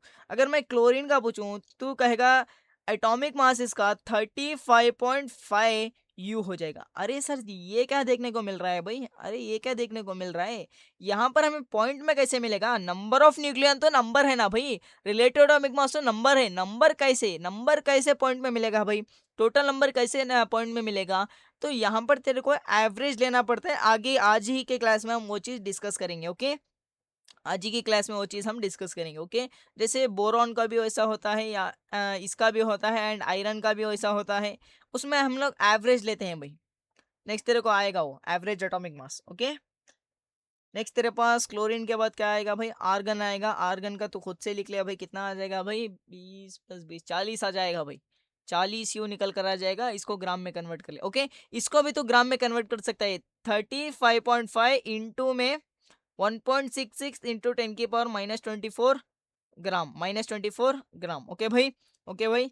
अगर मैं पोटेशियम का पूछूं तू कहेगा सर जी 39U हो जाएगा। अगर मैं तेरे से कैल्शियम का पूछूं तू कहेगा 40U निकल कर आ जाएगा, 40U निकल कर आ जाएगा। कि इतनी छोटी छोटी बात तेरे को समझ में आई क्या, क्या इतनी छोटी छोटी बात तेरे को समझ में आई क्या। ओके, इतनी छोटी छोटी बात समझ में आई क्या। चल यार, थोड़ा सा लेवल अप करते हैं, थोड़ा सा लेवल अप करेंगे और आगे बढ़ेंगे। कैसे बढ़ेंगे देख यार, जैसे मैंने तेरे ऑक्सीजन का पूछा, तूने कहा 8U, 8 नहीं भाई 16U कह दिया। कितना कह दिया, 16U कह दिया, और इसको ग्राम में कन्वर्ट कर ले। अगर मैं तुझसे O2 का पूछूं, O2 गैस का, O2 या फिर मोटू यार, O2 का पूछूं तू कहेगा 16 एक का होता है सर, 16U एक का होता है। दो ऑक्सीजन है तो दो से मल्टीप्लाई करना पड़ेगा, तो कितना हो जाएगा तेरा, 32U निकल कर आ जाएगा। अगर मैं तेरे से O3 का पूछूं तो कहेगा 16 एक का होता है, इसे 3 से मल्टीप्लाई करेगा तो तेरी वैल्यू निकल कर आ जाएगी भाई। ओके, अगर मैं तेरे से F का पूछूं तो क्या कहेगा भाई, F का पूछूं तो कितना कहेगा भाई, F का कितना कहेगा, जल्दी बता यार, जल्दी बता, जल्दी बता, जल्दी बता, जल्दी बता, जल्दी बता। F का कितना कहेगा, याद रखना है भाई, याद रखना है, 19U कहेगा। ये 19U इतना ही सिंपल कहेगा। ओके, अगर मैं F2 का पूछूं, अगर मैं तुझसे F2 का पूछूं तो क्या कहेगा, 19 तो एक का होता है। यहाँ पर दो दो F है तो दो से मल्टीप्लाई करना पड़ेगा, और तेरे को वैल्यू यहाँ पर निकल कर आ जाएगी भाई, वैल्यू तेरे को यहाँ पर निकल कर आ जाएगी। अगर मैं तेरे से कार्बन डाइऑक्साइड का पूछूं, सर जी कैसे करेंगे, कार्बन का कितना होता है, 12U होता है। ओके सर जी, प्लस करेंगे, ऑक्सीजन का कितना होता है, ये एक ऑक्सीजन का कितना होता है, 16 होता है। और इसे 2 से मल्टीप्लाई करेंगे, क्योंकि दो दो ऑक्सीजन है हमारे पास, ये कितना निकल कर आए भाई, यहाँ पर 32 + 12 यानी कि 40/4U निकल कर आ जाएगा, 40/4U। ओके, क्या तू वाटर का निकाल सकता है क्या, वाटर का निकाल सकते हैं क्या। एक हाइड्रोजन का कितना होता था, 1U होता था। यहाँ पर दो दो हाइड्रोजन है तो 2U हो जाएगा, और एक ऑक्सीजन का सर जी 16U हो जाएगा, ये तेरा 18U निकल कर आ जाएगा। क्या तेरे को बात समझ में आ रही क्या, क्या तेरे को बात समझ में आ रही क्या। अगर मैं तेरे से HCl का पूछूं, अगर मैं तुझसे HCl का पूछूं, HD हो गया भाई वो लोग, एक तो राइटिंग में इतनी प्रॉब्लम आ रही है ना। हाँ, एक हाइड्रोजन का कितना होता था, एक होता था सर जी। ओके सर जी। अगर मैं तुझसे क्लोरीन का पूछूं तो कहेगा 35.5U, तो ये ऐड कर लेगा तो कितना हो जाएगा भाई, 36.5 हो जाएगा। हाँ, अगर तुझे इसे कन्वर्ट करना है ग्राम में, कैसे करेगा, 36.5 इंटू में 1.66 इंटू 10⁻24 ग्राम कह देगा। केजी में करना है तो 10⁻27 आएगा। यू की वैल्यू रखना है भाई, यू की वैल्यू ये चीज होती है ना, यू की वैल्यू हमने रख दिया। अगर मैं तेरे से कैल्शियम कार्बोनेट का कराऊं, ये तू खुद से ट्राई कर भाई, बहुत अच्छा रिजल्ट आता है। देख, कैल्शियम कार्बोनेट का कार्ड, H2SO4 का कार्ड, ओके, H2SO4 का कार्ड, ओके, HNO3 का कार्ड, HNO3 का कार्ड यार। ओके, नेक्स्ट FeSO4 का कार्ड, FeSO4 का कार्ड, ओके, CaOH ट्वाइस का कार्ड, CaOH ट्वाइस का कार्ड, ओके, CaOH ट्वाइस का कार्ड। ये सारी चीजें तेरे को काटनी है भाई। ओके, ये सारी चीजें तेरे को काटनी है भाई। ओके, चल यार, एक सवाल ले लेंगे। सवाल ले लेंगे। सबसे पहले एक काम कर लेंगे, पानी से शुरुआत करेंगे भाई। पानी से शुरुआत करेंगे। पानी से शुरुआत करेंगे। समझ लेंगे भाई। बहुत अच्छा, एक क्वेश्चन में ही सारी चीज़ें कवर करने की कोशिश करूंगा। देख भाई, सारी चीज़ें मेन से लेकर एडवांस लेवल तक पूरी चीज़ें कवर हो जाएंगे। नीट वाले तो हवा में क्वेश्चंस कर लेंगे। Okay okay. चल यार, यहाँ पर पानी ले लेते हैं। ये हमने यहाँ पर पानी ले लिया है। कितना लेंगे भाई, कितना लेंगे, पानी ले लिया है। अच्छा यार, इसमें कैसे कलर किए करते थे भाई, कलर करते थे, कलर कलर करते थे भाई।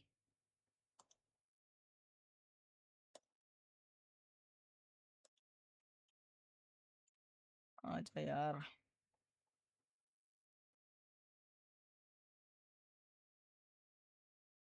ऐसे ही करते थे क्या भाई, या फिर ऐसे शायद, ऐसे शायद। दिखने में तो अच्छा लगता है इसलिए ट्राई कर रहा हूँ भाई।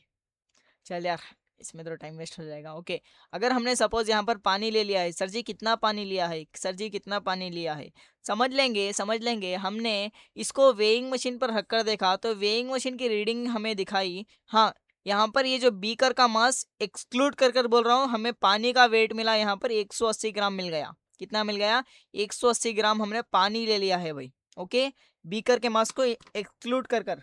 ओके, पानी से याद आया, पानी पी लेता हूँ, आप भी पी लो भाई।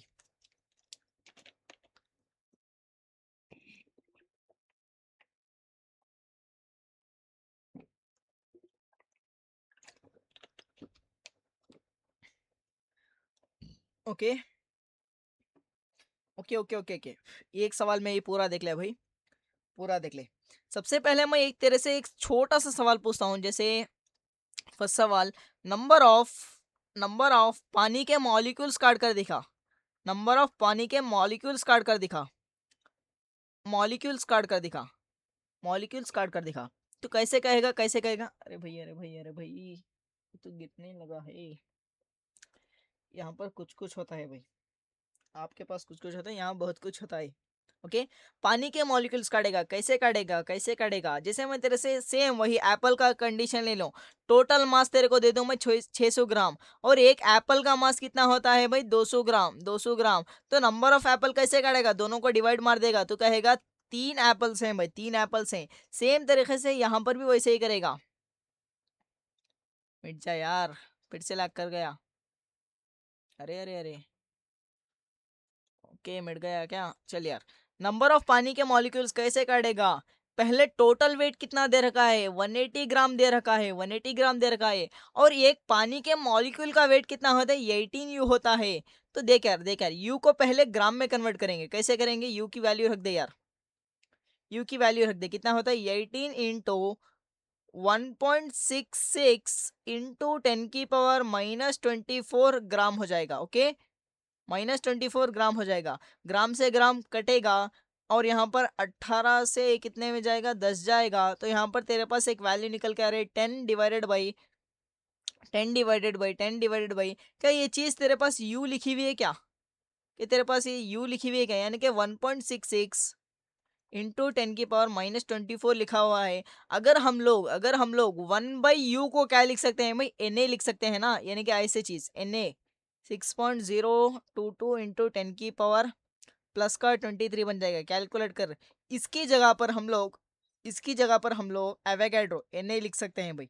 ओके, तो कितने मॉलिक्यूल्स मिल गए तेरे पास, 10 एन ए मिल गए। ओके, ये बहुत बड़ी वैल्यू है भाई, बहुत बड़ी वैल्यू है। यानी कि समझ यार, इसके बाजू में मुझे 6 के बाजू में मुझे अप्रोक्सीमेटली 20 19 या फिर 20 जीरोस लगाने पड़ेंगे।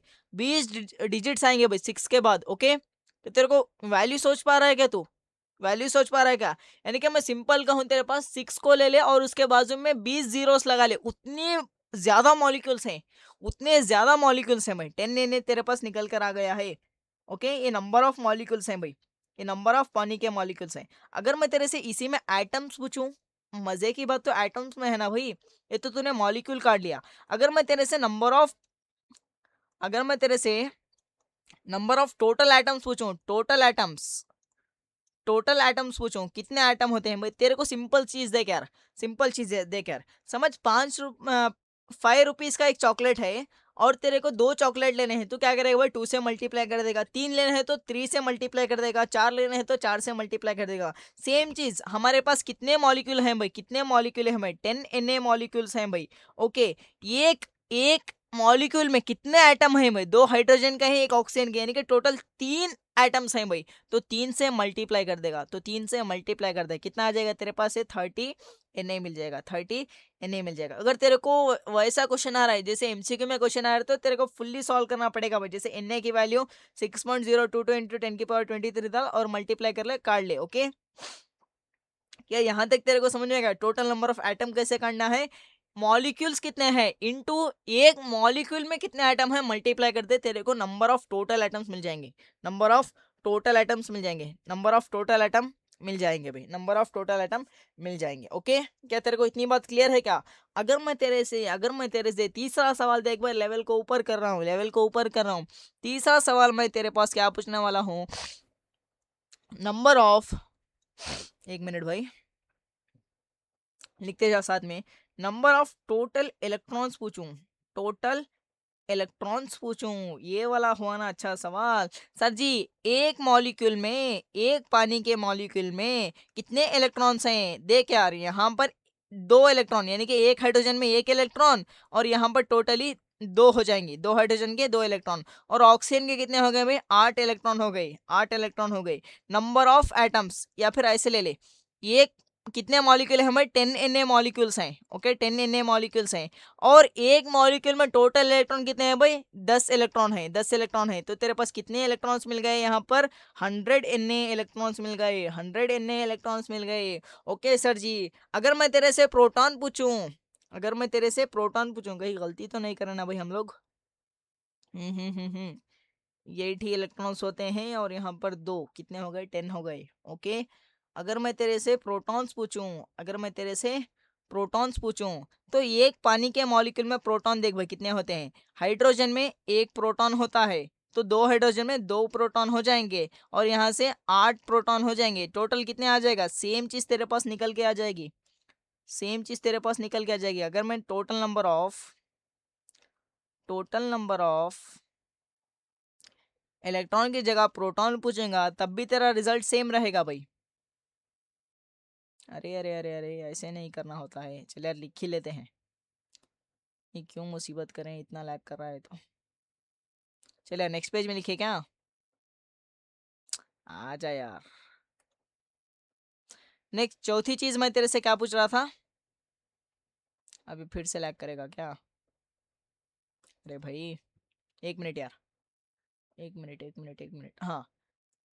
नंबर ऑफ टोटल प्रोटॉन्स पूछूं, नंबर ऑफ टोटल प्रोटॉन्स पूछूं, तू क्या कहेगा? सर जी, कितने मॉलिक्यूल्स हैं? 10 Na मॉलिक्यूल्स हैं। हाँ भाई, अगर एक मॉलिक्यूल में कितने प्रोटॉन हैं भाई? 10 प्रोटॉन है, तो कितना निकल के आ जाएगा? 100 Na प्रोटॉन्स निकल के आ जाएंगे, 100 Na प्रोटॉन्स निकल के आ जाएंगे। ओके, अगर मैं तेरे से, अब देख यार, अगर मैं तेरे से आ जा यार, इतना सताना नहीं है तेरे को।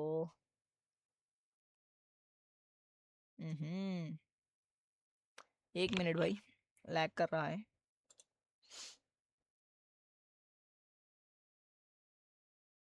लैग कर रहा है, एक मिनट। तब तक तू सवाल ट्राई कर भैया। अगर मैं तेरे से टोटल न्यूक्लियॉन्स पूछूं, टोटल नंबर ऑफ न्यूक्लियॉन्स पूछूं, टोटल नंबर ऑफ न्यूक्लियॉन्स पूछूं, तो कैसे कैसे करेगा भाई?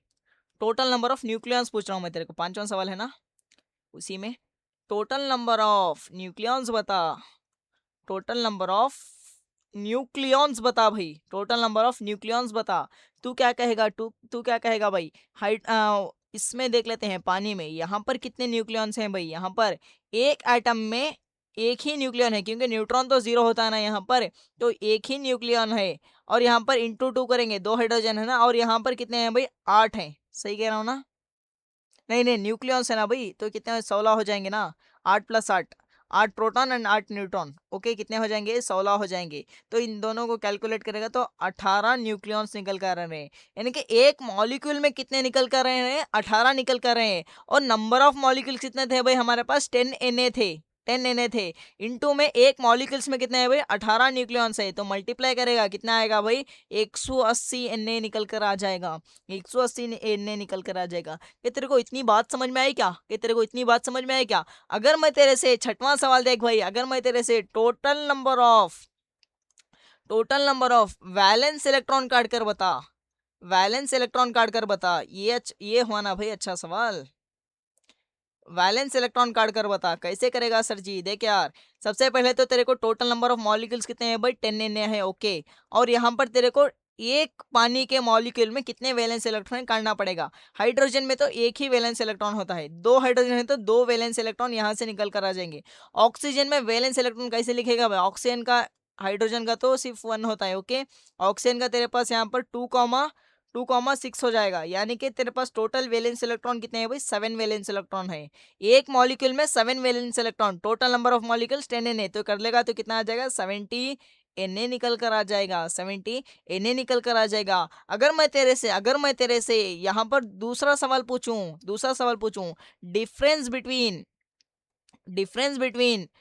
Total number of nucleons nucleons nucleons and total valence electron in 180 gram of पानी का मॉलिक्यूल, 180 ग्राम ऑफ पानी वैलेंस इलेक्ट्रॉन, तो कितना निकल कर आ जाएगा भाई? डिफरेंस करना है ना, डिफरेंस करेंगे सर जी। तो ये कितना है भाई 180 है, टोटल न्यूक्लियॉन्स 180 Na है, ओके। और ये कितना है भाई 70 Na है, ओके। कर लेगा तो कितना मिल जाएगा तेरे पास, निकाल कर देकर 110 Na मिल जाएगा। अगर मैं तेरे से और एक सवाल पूछूं, रोमन नंबर क्या होता है भाई, ये कितना 6, 7 एंड 8, आठवां देख ले भाई, आठवां ऐसे लिखते हैं ना, हाँ। रेशियो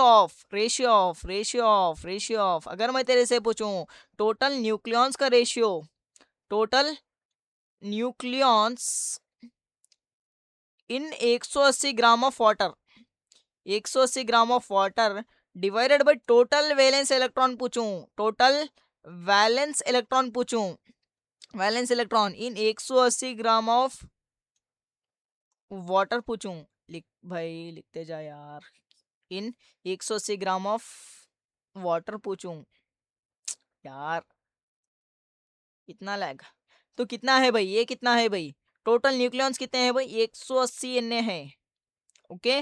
डिवाइडेड बाई ये कितना है भाई, ये कितना है 70 है, 70 Na निकल कर आए, Na से Na कैंसिल हो गया, 0 से 0 कैंसिल हो गया, तो कितना निकल कर आएगा तेरे पास 18/7 निकल कर आ जाएगा, 18/7 निकल कर आएगा। ये तो छोटी सी चीज है, छोटी सी है। अगर मैं उल्टा सवाल तेरे से पूछूं, यानी कि तेरे को रेशियो दे दूं, रेशियो देने के बाद ये कितना है निकाल के बता, ये 180 ग्राम है या फिर कितना ग्राम है काट के बता, तब बनेगा ना एक एडवांस लेवल का सवाल। क्या तेरे को बात समझ में आए क्या?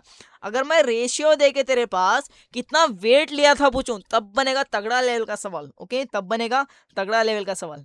क्या तेरे को इतनी बात समझ में आए क्या? तब बनेगा तेरे पास एक तगड़ा लेवल का सवाल, ओके।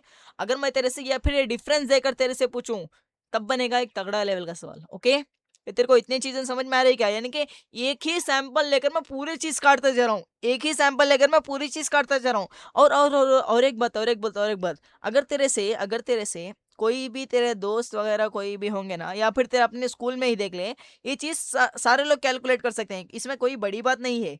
बट द थिंग, बिना मोल्स को कैलकुलेट करे हुए हमने किया है, बिना मोल्स को कैलकुलेट करे हुए क्या है, कोई नहीं करता, जाकर चाहे तो पूछ ले यार, ओके। बिना मोल्स को कैलकुलेट करते हुए क्या है, ओके। नेक्स्ट हम लोग, क्या तेरे को ये सवाल अच्छे से समझ में आया क्या? क्या तेरे को ये सवाल अच्छे से समझ में आया क्या? ओके। नेक्स्ट, हाँ, और एक मुझे याद आ रहा है भाई, और एक मुझे याद आ रहा है। अगर यहाँ पर देख यार, the ratio of nucleons in 180 gram of pani divided by total valence electron in 90 देता यार। अगर यहाँ पर 90 देता तो और भी अच्छा सवाल बनता भाई, 180 की जगह 90 देता तो और भी अच्छा सवाल बनता भाई, ओके। तो दोनों दोनों चीज तेरे को अलग अलग कैलकुलेट करनी पड़ती, बाद में रेशियो ले लेता, ओके। वैसे तो बेसिक बेसिक सवाल हैं भाई, बिना मोल्स को इंट्रोड्यूस किए अच्छे लेवल के सवाल यहाँ पर नहीं बनते, जनरली नहीं बनते। वैसे भी मैंने यहाँ पर अच्छी लेवल की कोशिश की है, लेकिन मोल्स ही इस चैप्टर की जान है ना भाई। ओके। मोल को हम अगली क्लास में डिस्कस करेंगे, सोच के आया था कि इसी क्लास में डिस्कस कर देंगे, बट यहाँ पर टाइम का भी कंस्ट्रेंट रखा हुआ है। आ जा यार। चल यार। अब एक चीज हेडिंग डाल, average atomic mass. Average atomic mass. Average atomic mass. Notes को साथ में बनाना है भाई, इसीलिए मैं लिख लिख कर पढ़ा रहा हूँ, चाहे तो मैं पीपीटी लेकर आ सकता था, बट मुझे पसंद नहीं आता वैसा पढ़ाना, इसलिए मैं ऐसा पढ़ा रहा हूँ। ओके। एवरेज एटॉमिक मास या फिर एवरेज एटॉमिक वेट। एक चीज देख यार, एक चीज देख यार। सबसे पहले तेरे को आइसोटोप समझा देता हूँ। आइसोटोप समझा देता हूँ। कहाँ पर समझे यार। चल यार अगले पेज में समझ लेते हैं। Isotope. Isotope. Isotope. Okay. Isotope देख यार, आइसोटोप होते हैं क्या है, और भी टर्म्स आते हैं ऐसे, वो हम लोग कोई और चैप्टर में कर लेंगे, बट यहाँ पर सिर्फ आइसोटोप देख यार। आइसोटोप का मतलब क्या होता है, आइसोटोप का मतलब क्या होता है, इसमें इसमें एटॉमिक नंबर सेम होता है। Same atomic number. Same atomic number but different, but different atomic mass. अरे ये क्या सर जी, सेम एटॉमिक नंबर होगा, मास कैसे डिफरेंट होगा, क्योंकि वहां पर एक दो न्यूट्रॉन ऊपर नीचे हो जाएंगे, एक दो न्यूट्रॉन ऊपर नीचे हो जाएंगे। ओके। देख यार, आइसोटोप का मतलब क्या होता है, सेम एटॉमिक नंबर सेम होगा, एटॉमिक नंबर सेम होगा यानी कि सेम एलिमेंट होगा, सेम एलिमेंट होगा, सेम एलिमेंट होगा, बट उसमें एटॉमिक मास डिफरेंट होगा। जैसे एग्जांपल देता हूं देख यार, एग्जांपल देता हूं देख यार, तेरे को एग्जांपल देता हूं, जैसे जैसे जैसे क्लोरीन का ले लेंगे भाई, क्लोरीन का दे लेंगे। क्लोरीन का एटॉमिक, हाँ ये चीज तेरे को पता है क्या, कोई भी एलिमेंट को हम ऐसे रिप्रेजेंट करेंगे, यानी कि यहाँ पर हम एटॉमिक नंबर लिखेंगे जिसे जेड से रिप्रेजेंट किया जाता है, ये एटॉमिक नंबर है भाई। ओके। इसको एटॉमिक नंबर बोल देंगे, एटॉमिक नंबर। ओके। और यहाँ पर मास नंबर या फिर एटॉमिक मास लिखा जाएगा, मास नंबर या फिर एटॉमिक मास, ऐसा रिप्रेजेंटेशन होता है भाई। एटॉमिक मास जैसे क्लोरीन का लिख रहा हूँ देख यार, सेम एटॉमिक नंबर यानी कि समझ यार 17 है। ओके। और यहाँ पर दूसरा क्लोरीन है, इसका भी 17 है, बट इसका मास हमें कितना मिल रहा है, फॉर एग्जाम्पल 35 मिल रहा है, और इसका मास हमें 37 मिल रहा है। यानी कि देख यार, सेम सेम एलिमेंट है क्या, सेम एलिमेंट तो है sir ji. Okay sir ji, हाँ sir ji, but same atomic number भी सेम है, सेम एटम भी है, बट दोनों का मास डिफरेंट है क्या, बट दोनों का मास डिफरेंट है क्या। ऐसे एलिमेंट्स को, ऐसे एटम्स को हम लोग क्या कह देते हैं, आइसोटोप कह देते हैं, आइसोटोप कहते हैं। जैसे दूसरा भी एग्जांपल दिखा दूं क्या, हाइड्रोजन देख ले यार, हाइड्रोजन देख ले, तीन टाइप के हाइड्रोजन होते हैं, तीनों का एटॉमिक नंबर जो होता है 111 होता है, तीनों का एटॉमिक नंबर 111 होता है, बट इसका मास 1 होता है, इसका मास 2 होता है, इसका मास 3 होता है। ओके। ओके ओके, इसको सिंपल हैश लिख देते हैं, इसको सिंपल हैश लिख देते हैं, इसको डी लिखेंगे भाई, इसको टी लिखेंगे। ओके। ओके। ओके। इसको सिंपल हैश लिखेंगे, इसको क्या लिखेंगे भाई, डी लिखेंगे, इसको टी लिखेंगे, रिप्रेजेंटेशन होता है भाई। ओके। ओके ओके, कि तेरे को इतनी बात समझ में आई क्या। आइसोटोप वैसे मैं और एक चैप्टर में तेरे को डीपली एक्सप्लेन करूंगा, बट तेरे को एवरेज एटॉमिक मास समझने के लिए आइसोटोप समझना जरूरी था। यानी कि सेम एटॉमिक नंबर होगा, यानी कि सेम एलिमेंट होगा, बट दोनों का मास अलग अलग होगा भाई, दोनों का मास अलग अलग होगा। अब तेरे को एटॉमिक वेट अच्छे से समझ में आएगा। देख यार, जैसे क्लोरीन का एग्जाम्पल ले लेंगे, आ जा यार पीछे हो जा। देख यार, जैसे मैंने क्लोरीन का क्या कहा, क्लोरीन की कहानी मैंने तेरे को सुनाई, एटॉमिक नंबर कितना होता है, 17 होता है, क्लोरीन का एटॉमिक नंबर कितना होता है, 17 होता है, बट इसका मास कितना था, 35 था, इसका मास हमारे पास 37 था। समझ यार, ये नेचर में इसकी जो अबंडेंस है ना भाई, ये 75% पाया जाता है, ये 75% पाया जाता है, और ये 25% पाया जाता है, 25% पाया जाता है। अब हम लोग अगर इसको एटॉमिक वेट मान लेंगे, तो ये हमारे पास नेचर में पाया जाएगा, तो इसको क्या नाम देंगे भाई। अगर हम लोग 35 को एटॉमिक वेट मान ले क्लोरीन का, तो इसका जो निकल के आएगा, इसका एटॉमिक वेट भी हमें 35 मानना पड़ेगा, जो कि गलत होगा। अगर हम लोग इसको मान लेंगे ना, अगर हम इसको 37 को एटॉमिक वेट मान लेंगे, जो 35 वाला एलिमेंट पाया जाएगा उसको हमें रॉन्ग प्रूफ हो जाएगा ना वो चीज़, तो इसलिए हम लोग क्या करते हैं, दोनों का एवरेज लेते हैं, दोनों का एवरेज एटॉमिक वेट लेते हैं, एवरेज एटॉमिक वेट लेते हैं।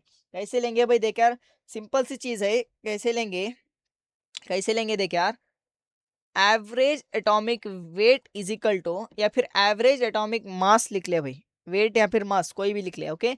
इसको कैसे लिखेंगे, कितने परसेंट पाया जाता है, कितने परसेंट पाया जाता है, 75% पहला वाला एलिमेंट पाया जाता है, पहला वाला आइटम 75% पाया जाता है, और इसका एटॉमिक वेट एंड इसका एटॉमिक वेट, ओके, प्लस करेंगे, दूसरा वाला कितना परसेंट पाया जाता है भाई, 25 पाया जाता है, इनटू में क्या करेंगे, इसका एटॉमिक वेट कर देंगे, यानी कि 37 कर देंगे, डिवाइडेड बाई 100 करेंगे भाई, डिवाइडेड बाई 100% करेंगे, तो तेरे पास यहाँ पर निकल के आ जाएगा, यानी कि percentage of first element into में atomic weight of first element, okay, percentage of first element into में atomic weight of second element, और यहाँ पर percentage of second element into में atomic weight of second element करेंगे, divided by 100 कर देंगे भाई। एक बार कैलसी से इसको ट्राई कर लेंगे क्या,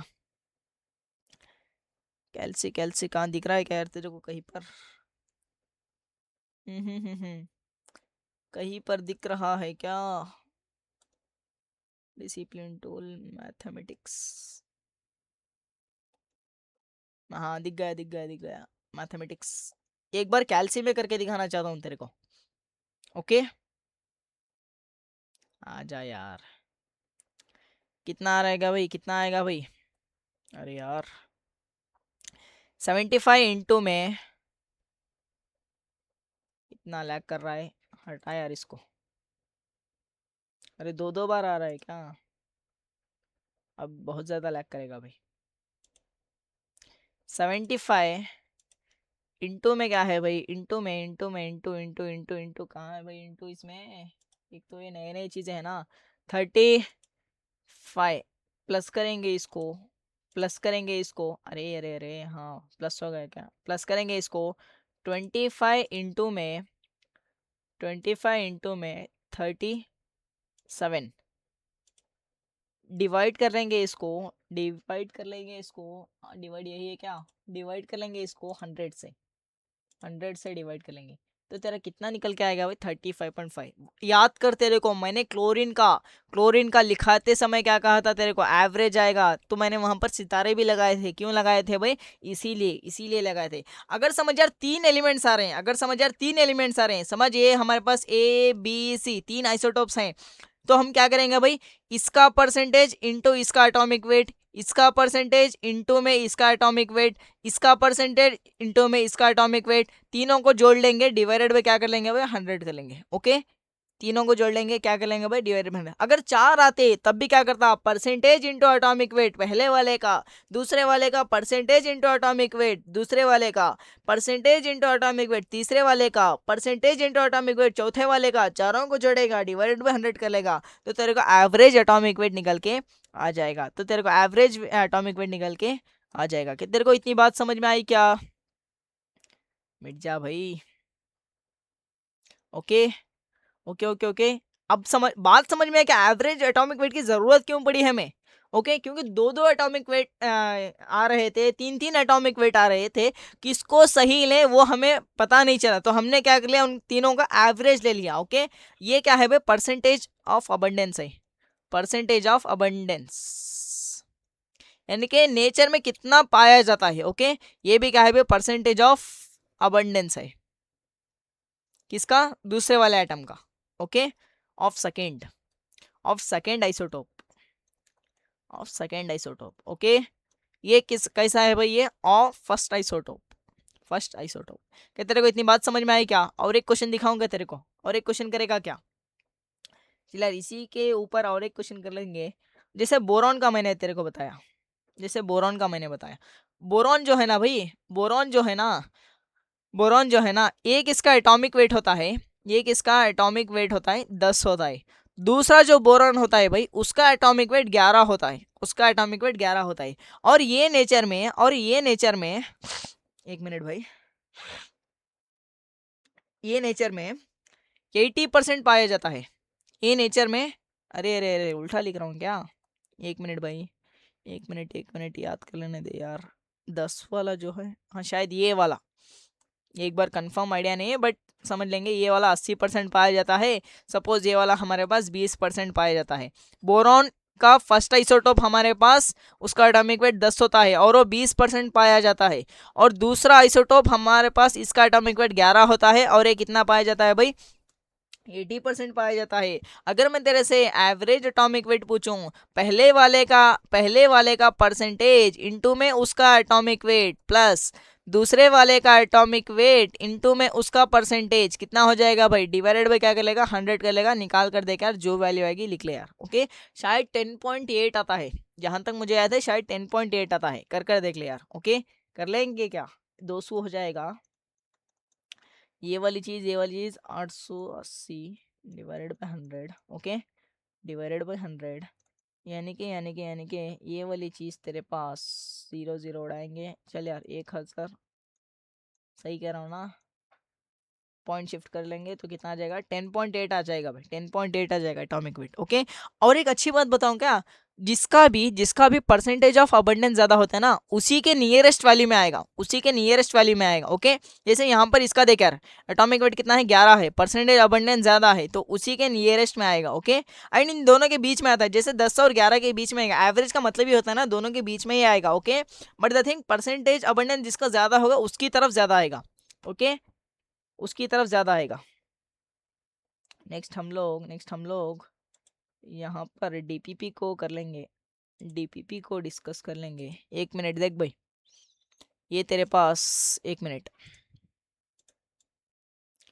ये तेरे पास आज का पहला सवाल है, वही परसेंटेज के ऊपर एडवांस में आया हुआ है, कर ले भाई। ओके, क्वेश्चन नंबर 1 है, डीपीपी का क्वेश्चन नंबर 1 है। ओके, नेक्स्ट तेरे पास वही डीपीपी वाली बुक में, शीट वाली बुक में तेरे को करना है, सॉल्व करना है भाई। और ये तेरे पास क्वेश्चन नंबर 2 है भाई, क्वेश्चन नंबर 2 है, क्वेश्चन नंबर 2 है। हाँ ये भी कर लेगा भाई, ये भी एडवांस का सवाल है।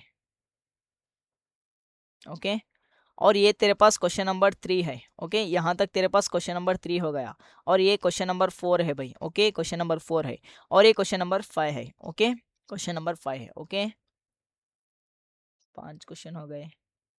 देख यार एडवांस के कितने पुराने पुराने सवाल हैं। और ये क्वेश्चन नंबर 6 हो गया भाई, क्वेश्चन नंबर 6 हो गया, ट्राई कर, क्वेश्चन नंबर 6 हो गया, बहुत आसान सवाल है, ट्राई कर। ओके, हाँ देख यार, यहाँ पर ये तेरे पास जो दे रखा है ना, ये क्या है तेरे पास, 71 तेरे पास यहाँ पर एटॉमिक नंबर है, और 175 तेरे पास एटॉमिक मास है। ओके, क्वेश्चन नंबर 6 हो गया। क्वेश्चन नंबर 7 को देख लेंगे, क्वेश्चन नंबर 7 को देखेंगे।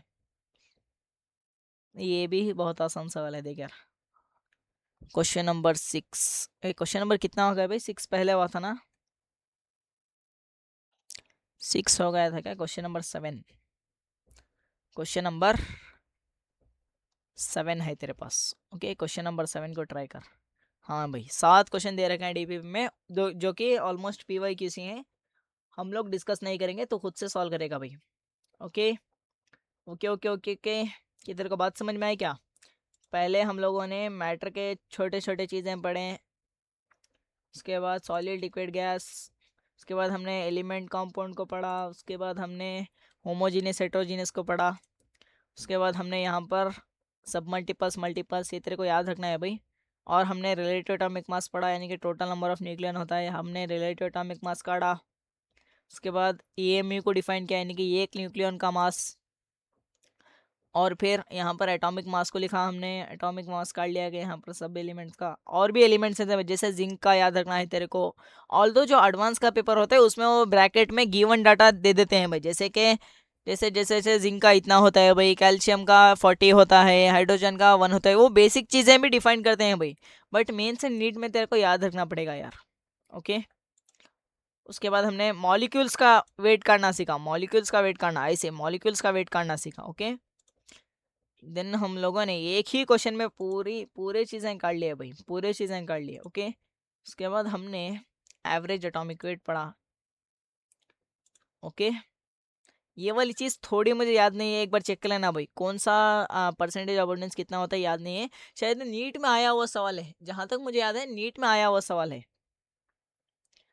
ओके ओके ओके, नीट में आया हुआ सवाल है, एक बार चेक कर लेना भाई।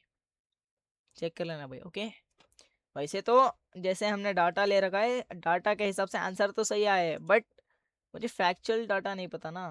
ओके, आइसोटोप को पढ़ा, फिर हमने यहाँ पर डीपीपी के क्वेश्चन देखे। ओके, कर लेगा क्या भाई? इतना लेक्चर को एंड करें? लेक्चर को एंड करेंगे भाई, लेक्चर को एंड करेंगे, लेक्चर को एंड करेंगे।